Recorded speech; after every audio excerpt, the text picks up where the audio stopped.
Hi everyone, welcome to Dot Point's S6 and S7, and both of these are looking at water. So I've put them together.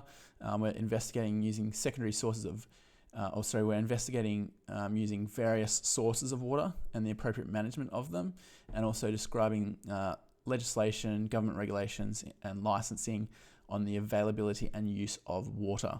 And thanks to Sophie for letting me use her writing here. So it'd be a good idea if you watch these videos to give you a bit of an idea about water use on farms. For most of this, you're going to use the textbook to get answers though, or you will have already hopefully.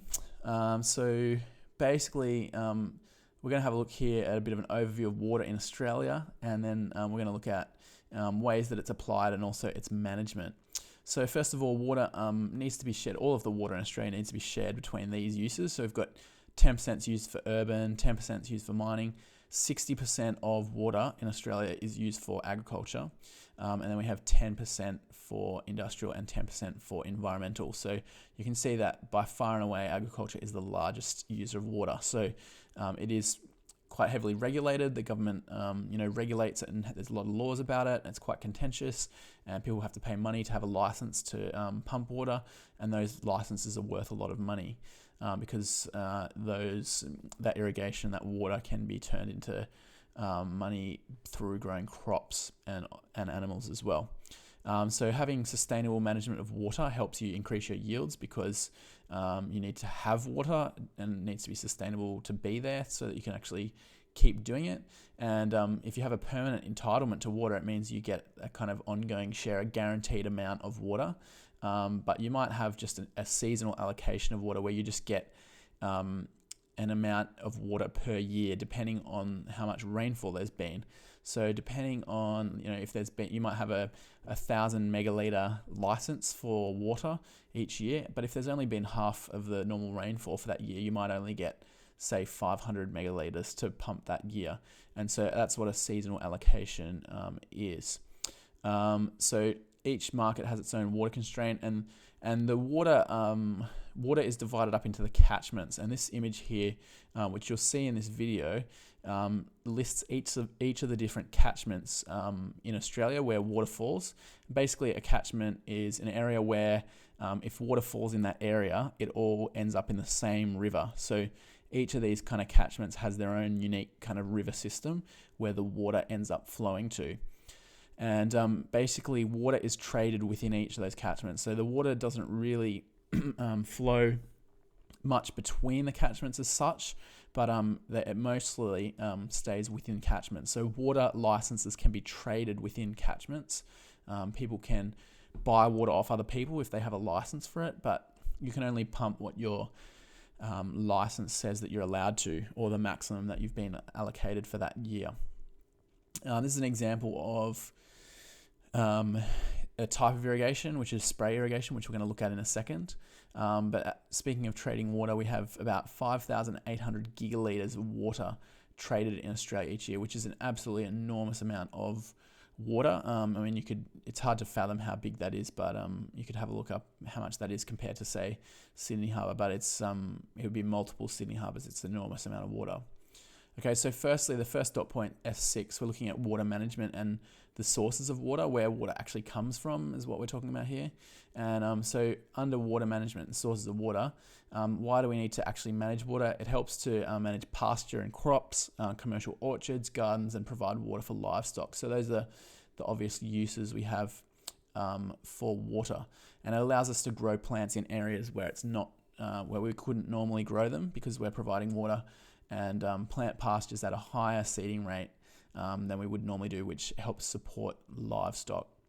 And so the first example of how we actually apply water, or in the words of the syllabus, the source of water, is flood and furrow irrigation. This is an example here, which you would have seen in the video if you watched it, which you should. This is an example of furrow irrigation, or flood, also basically flood irrigation. So you've got a furrow here, which is transporting water across the farm, and then you've got these pipes these are channels actually, and these are furrows. So the water is siphoned into the furrow, and the water obviously moves into the soil and then into the root zone where the plants can take it up. This is generally found, this is also generally considered to be flood irrigation, or if you end up letting this kind of fill with water, then it's flood irrigation. But it's found in rice and cotton typically.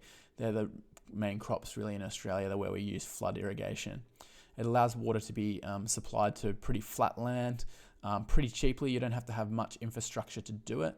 It involves a series of parallel banks, such as here, and it's built down a slope, which a pair of banks encloses a bay, and this is the water here, and basically the water flows across the soil and waters the plants. But obviously it's pretty inefficient, and a lot of water is lost to evaporation because there's a lot of surface area. So it's not great. It's cheap to install. It provides a lot of water, but it's also inefficient and probably not really highly sustainable. Spray irrigation, which you probably all know about, is widely used in parks and sporting fields, and even in people's homes. Advantage is we don't need to describe how it works. You can see it; it's pretty obvious. But the advantages are it can be used for a wide range of surfaces, little wasteland needed because you don't need to set up all these channels. Uniform distribution of water is pretty good, and it's not dependent on the soil type, which this is. It needs to be a bit higher clay to kind of hold the water. The disadvantages are the higher cost of setting it all up, all the piping, compared to this one, flood and furrow, and longer labour hours required to move it around, etc. Climate conditions such as wind can kind of hinder how much it gets on each area of plant potentially, and evaporation can also be a problem because each of these droplets of water is being sprayed into basically a fine mist, and it makes it really easy for evaporation to occur. So just to sum up, delivery of water under pressure through pipes to spray in the water is what this is. It requires suction pipe, foot valve, strainer, etc. And there's lots of labour costs. If we move on to our last source of water or form of getting water to the crops, we have trickle and drip irrigation. And basically it involves small water flow at a low pressure, and you would have probably seen this maybe at home. A lot of people have them in their homes where they have drip irrigation, trickle irrigation, where it just provides a small amount of water directly to the root zone. So there's very little water used. It's not wasted. It only goes directly to the plant's roots where it's used. It doesn't generally, you don't have so much water that it flows down through the soil profile. You don't have so much water that heaps of it evaporates. So it's very efficient. But on the other hand, you have a lot of pipes that you have to actually set up. So that's the main disadvantage, is the cost and the pipes required. So it also conserves water and maintains soil structure, uses less energy. You might take water from the main line, so you might have a main line down here with different lines off it. And it's done in different ways. You have drippers, normally given to each plant. And you need to have filters and all kinds of stuff set up because it's such a fine operation. So there's downsides is the cost and the labour involved in setting it up, but the upside is the massive saving in water use. So in terms of water management in general, obviously in Australia water is already scarce, and so we need to be more efficient and effective with it. Flood and furrow, the question really is it a good thing in Australia where we have not much water, we have vast areas of land, very hot climate, evaporation can occur really quickly. Is it the best use of water? And maybe it's not. It is used in rice and cotton, but because it's cheap and easy for wide-scale irrigation, you couldn't really do drip for cotton. It just wouldn't be economical. But is flood and furrow irrigation the best, ethically or morally in a dry continent? Well, that's a kind of question for discussion. You need to really have laser leveled kind of bays to actually make sure that the water flows across the surface well. So the way you manage water is quite complex, and each farm will have its own variables, and the soil and the level of it, and the costs and the thing they're growing, and the amount of money they get back for it, and the water available. So all of those things need to be taken into account in terms of water management. In terms of government legislation, you should have a look in your textbook for this, but the government in Australia, as we said, 60% of water use in Australia is for agriculture, so it's obviously very important.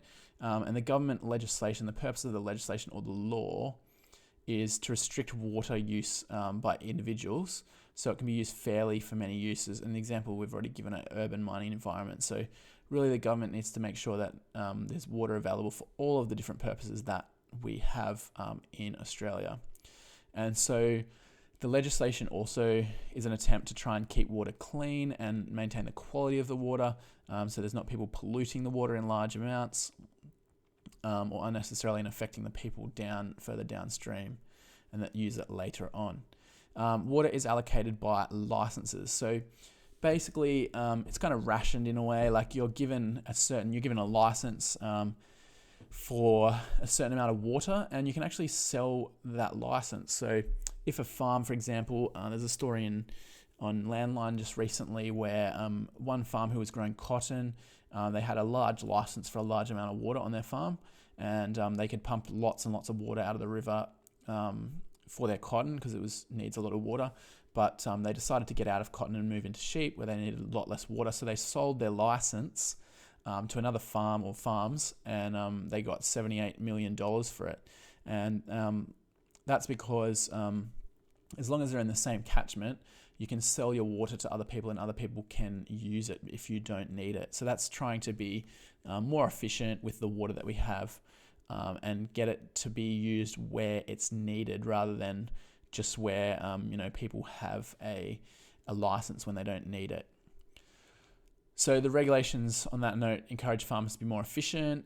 You can build dams because the water out of rivers costs money.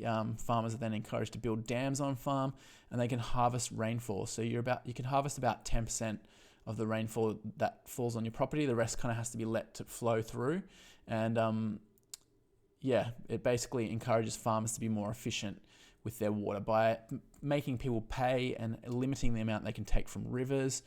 It means they have to be more efficient with how they use water. And this is really important. The name of the law in New South Wales is called the Water Management Act. In New South Wales, it came into law in 2000, and that's the water is managed in each state separately. So it's really important that you remember it's pretty easy to remember Water Management Act in New South Wales. So the next one, licenses cost an annual fee and they can be sold to other people in the same catchment, which I already mentioned. And they specify how much water and where it comes from each year.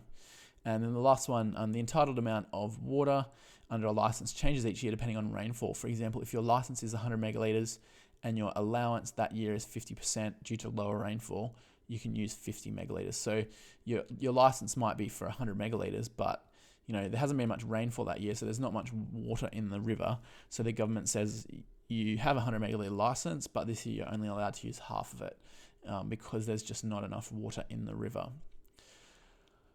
All right, past HSC questions. So this one here, I probably should have saved for a couple of dot points ahead. It's really on land care and catchment management. You could have talked about licensing and that kind of thing, but it's not really community groups. I mean, it's how government influences water resources. So, but it's licensing, you could argue, is a program, but it's probably better if you talk about land care and catchment management, which is coming up in a couple of dot points. So I'd probably leave this one for later. Identify sources of water that are available for production purposes on farms. So it's just an identifier. So you just need to say the words and know nothing more. And it's 2 marks, and so you need to have 2. So one, obviously, method or source of water is spray irrigation, of course, and the next one is flood or furrow irrigation as well. A government charge on the amount of irrigation water used will have an effect on farm safety, no. Interest rates, no. Marketing, no. The production of plants and animals, yes. If the government's going to charge more for water, it's going to affect how much you can produce because you'll have to use maybe less water. The last one here, explain a strategy that farmers can use to manage the sustainability of water resources for agricultural production. 3 marks, explain cause and effect. Farmers could make use of drip irrigation.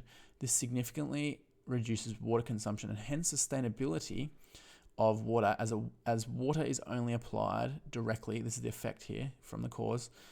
Water is only applied directly to the roots of plants that need it in small volumes, meaning little is wasted. And that's a good answer for 3 marks.